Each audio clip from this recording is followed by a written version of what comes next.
Homeostasis. Homeostasis क्या है?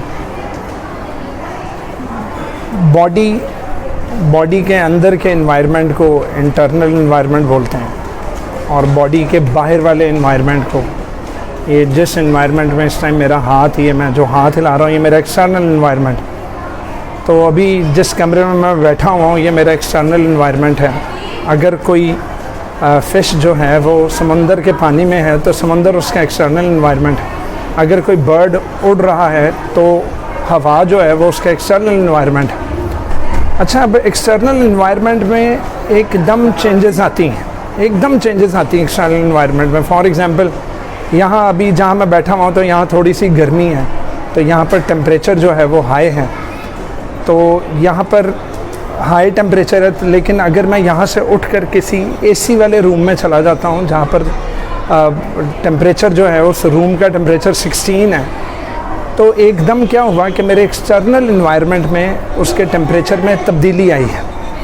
तब्दीली को फ्लक्चुएशन कहते हैं, तब्दीली को फ्लक्चुएशन कहते हैं। तो एक्सटर्नल एनवायरनमेंट में एकदम फ्लक्चुएशंस आ सकती हैं, एक्सटर्नल एनवायरनमेंट में एकदम फ्लक्चुएशंस आ सकती हैं। जैसे अभी मैं गर्मी में बैठा हुआ, तो अगर मैं कमरे में जाऊँ एसी वाले रूम में, तो वहाँ पर ठंड होगी, तो मेरे एक्सटर्नल एनवायरनमेंट में एकदम फ्लक्चुएशन आ गई। अच्छा, अब एक्सटर्नल एनवायरनमेंट में जब फ्लक्चुएशंस आती हैं तो वो उसका असर हमारे इंटरनल एनवायरनमेंट पर पड़ता है। एक्सटर्नल एनवायरनमेंट की फ्लक्चुएशंस का असर जो है वो इंटरनल एनवायरनमेंट पर पड़ता है। अगर मैं एक ओवन में एक शीशे का ग्लास गर्म करूं और उसके बाद उसको बाहर निकालूं और साथ ही उसमें ठंडा पानी डाल दूं, तो क्या होगा? वो शीशे के ग्लास ऑब्वियसली टूट जाएगा। इसी तरीके से एक्सटर्नल एनवायरनमेंट के फ्लक्चुएशंस का हार्म इंटरनल एनवायरनमेंट पर हो सकता है, लेकिन बॉडी ऐसा होने नहीं देती। बॉडी रेजिस्ट करती है, मैनेज करती है उन चेंजेस को जो कि एनवायरनमेंट में हो रही हो।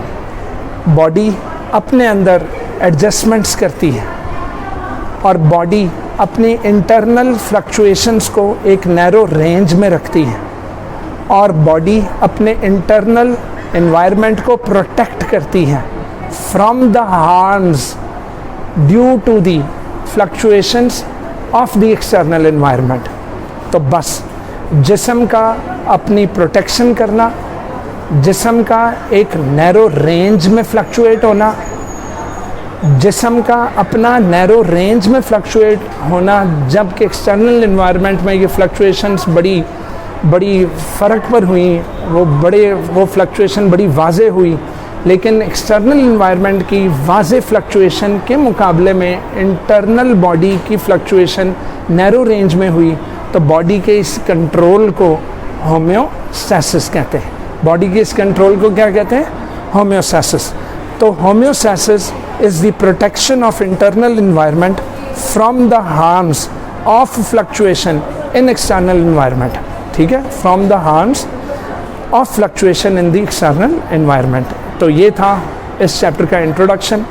इस चैप्टर में हमने होम्योस्टैसिस के तरीके पढ़ने कि एनिमल्स में, प्लांट्स में होम्योस्टैसिस के कौन कौन से तरीके हैं, कि अगर एक्सटर्नल एनवायरनमेंट में फ्लक्चुएशंस हो रही हैं तो बॉडी कौन से तरीक़ों से, किन मेथड से अपने इंटरनल एनवायरनमेंट को हार्म नहीं पहुंचने देगी। तो how do they protect their bodies, इसके बारे में जानने के लिए बाकी की तमाम वीडियोस देखें। तो इंशाल्लाह इस चैप्टर की हम आपको एक एक चीज़ जो है वो करवाएंगे।